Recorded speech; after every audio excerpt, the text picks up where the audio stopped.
chaotic scene in Nepal's capital on Tuesday as protesters stormed the Prime Minister's private residence, destroying furniture, shattering windows, and sending the property up in flames. This is the second straight day of violent anti-corruption protests in Kathmandu and other parts of the country in what has been dubbed Gen Z demonstrations. The unrest was initially sparked by a near-blanket social media ban, which the government lifted hours later. It then grew into a wider criticism of the country's government. Everything that has happened is not because of the social ban, says this man. We need a young leader now. We are looking for change.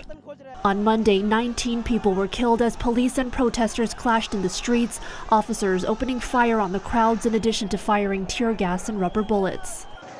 Today, protesters defied an indefinite curfew, storming the streets, scaling buildings, and even setting Nepal's parliament building on fire.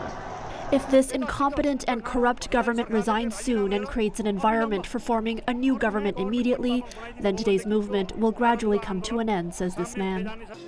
The Prime Minister relented, KP Sharma Ali stepping down from office in response to the pressure, a move that was met with celebration. It is very good for our country. Now I think like us youth will stand and develop the country.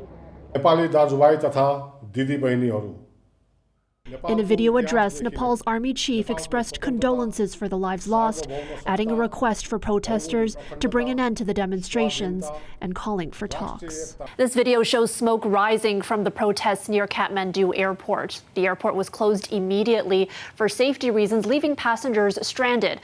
Local safety officials saying the smoke could endanger the aircrafts. For City News, I'm Erica Natividad.